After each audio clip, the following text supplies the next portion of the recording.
Hey everybody, Ryan McCaffrey with IGN. I'm very pleased to be joined today by Hayden Blackman, the studio head and creative director on Mafia III. Perfect timing with the logo. Look at that. Yeah. Synergy. It's great to have you, Hayden. Thank you. Thanks for having us. So this is actually the first time that the general public is getting a look at some extended gameplay of Mafia III. You showed off more or less behind closed doors to the media at Gamescom. That's right. Which is where all the preview coverage, including that on IGN, came from. But it's great to actually see it. So this is I've never seen this before. Right. This is me seeing it. So I guess the before I start just reacting to things, go ahead and just catch us up. Gamescom was a little while ago now. Elevator pitch version, go. Sure. So in Mafia 3, you play a guy named Lincoln Clay. The time is 1968 in our version of New Orleans. So you can see here, this is Lincoln moving down our version of Bourbon Street in this southern city, very iconic southern city here. Again, one of the things you'll notice about Lincoln, potentially by the shirt he's wearing, he's a Vietnam vet. So he's just returned from Vietnam when the events of the game begin. So he is a trained soldier, and that really gives him an edge when he takes on the mob, which is one of the kind of key components of the story.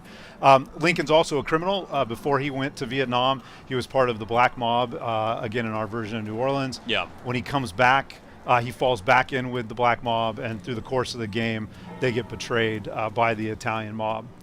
So here, this takes place about 2/3 of the way through the game. Lincoln is on his mission to take down the Italian mob and build a new mob kind of on the ashes of the old, and build a new family. And one of the ways he's doing that is by taking down various criminal rackets. So he's learned throughout the course of the game that there is a drug dealing operation going on in the back alleys of the French Ward and places like this cemetery. And he can go ahead and head into the cemetery and hunt down informants to find out information about the mob and the racket, maybe get involved in a little bit of a firefight, all in the process of working his way up to some of the crime bosses that run the drug operation in the city.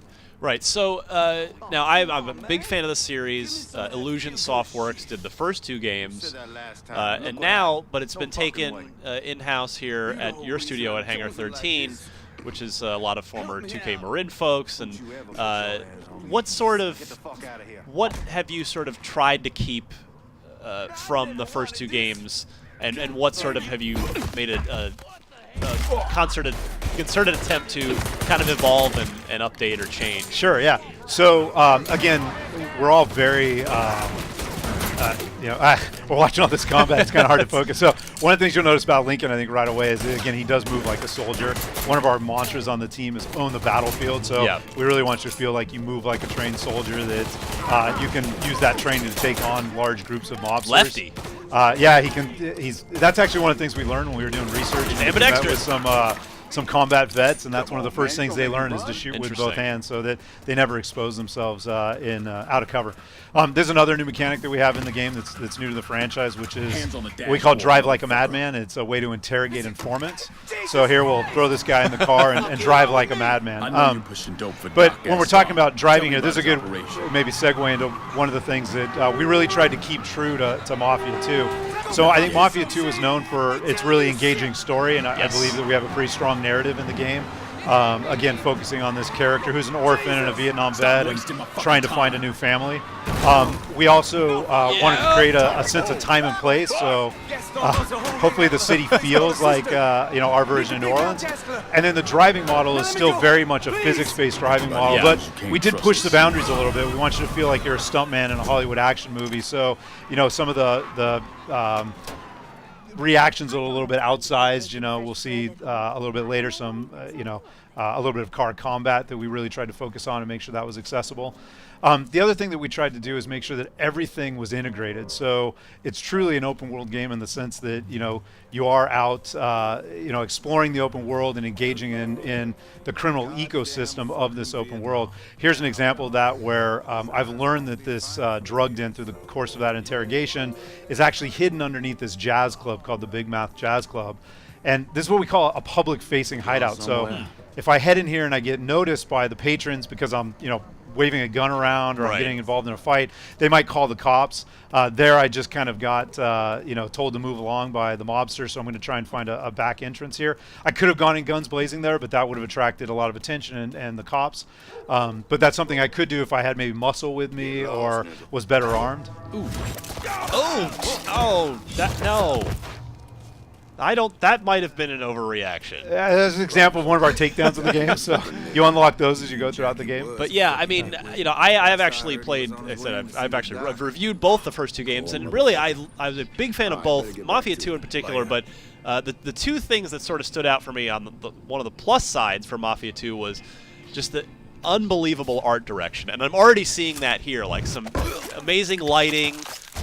This just the sort of the light mist haze. Right. It really looks like that technologically here you're just pushing a lot of atmosphere into the game, which I like a lot. And then on the flip side, the kind of the big downside for me to more lighting here to Mafia 2 was that it was a great story. It's set in this open world, but it was like there wasn't a lot to do in that open world. So are you guys looking to rectify that this time around? Yeah, absolutely. And that was one of our, again, very first pillars was how do we make sure you feel like you are in an open world that you can explore, that you can engage with, but how do we do it in a way that makes you feel like you're always making forward progress? So everything we do is kind of connected to Lincoln's quest to take down the mob or rebuild his own, kind of criminal empire. So, whether that is, again, finding guys to interrogate, doing open world activities that help fund your criminal operations, destroying hideouts. We have a number of hideouts in the game. This is an example, actually, of a hideout. So this is an example of a dead guy right here. Yeah, right.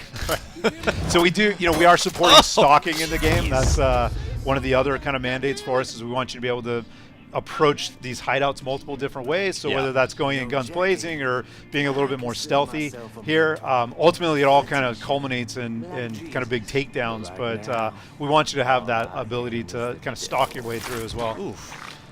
Yeah, so there's a character named Doc Gaston who runs this hideout who we have to take out in order to assign this hideout out to one of our guys to take over. So here again, you'll see a little bit of some of our hot combat and Lincoln kind of moving through the space, swapping weapons. We do have kind of a very good weapon churn model where you're encouraged to switch weapons a lot. We do have fairly aggressive AI as well. They will come after you, hunt you down. Well, I just lost my train of thought. I was going to ask you. I believe I remember an interview with you, possibly even on IGN. Are there multiple endings? Am I remembering that correctly? You guys aiming for sort of some multiple path things here? Yeah. So again, one of the things that we founded Hangar 13 on was this idea that we really want to build games where people feel that every player story or every player experience is unique. And for me, that's really the joy of working in games and this kind of interactive medium is that we get to allow the player to be kind of co-author in the experience. So whether that's the moment to moment, like here, do I go through stalking? What weapon do I use? Do I use takedowns? Or the way that I decide to dole out territory, which has a big impact in the game. So throughout the course of the game, you recruit 3 lieutenants, and you can assign out territory to them as you go throughout the game. And that will change the way that they interact with you, the types of services they provide to you, and ultimately the endings of the game as well. Nice. The player has some other decisions along the way as well that affect that. Again, really trying to capture a sense of atmosphere here, this kind of psychedelic drugged in from the late 60s. That's a big deal for us as well. But the player could have stalked through there.